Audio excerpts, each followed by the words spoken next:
उद्यापासून वरदला दिवाळीच्या सुट्ट्या लागणार म्हणून आज त्याच्या स्कूलमध्ये ना दिवाळीचं सेलिब्रेशन होतं म्हणून वरदने छान असा दिवा बनवला होता। त्याच्या डब्यामध्ये मी फराळ दिला होता आणि हा फराळ यांच्या ऑफिसमधून आलेला होता। तर त्यामध्ये मी काजू कतली आणि चिवडा दिला होता कारण टिफिनला तेच द्यायला सांगितलं होतं। त्यामुळे त्याला टिफिन दिला आणि इथं टाइम झाला होता म्हणून ना त्याला पटपट काढून दिलं। तर त्याने त्याचीच आज टिफिन बॅग घेतली, आज बॅग नव्हती आणि खूप छान असा ट्रेडिशनल ड्रेस त्याला इथं घातला होता। खूप छान दिसत होता, माळ वगैरे घालून पण पाठवला होता।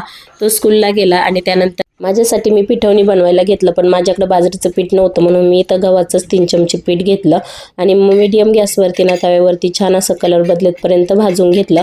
तर यूट्यूबला मी रेसिपी सर्च केली पण 1, 2, 3च व्हिडिओ होते पिठवणीचे। मी विचार करत होते की ही रेसिपी का अजून व्हायरल झालेली नाही किंवा ही किती पौष्टिक आहे आणि एवढे कमी व्हिडिओ त्याचे कसं काय।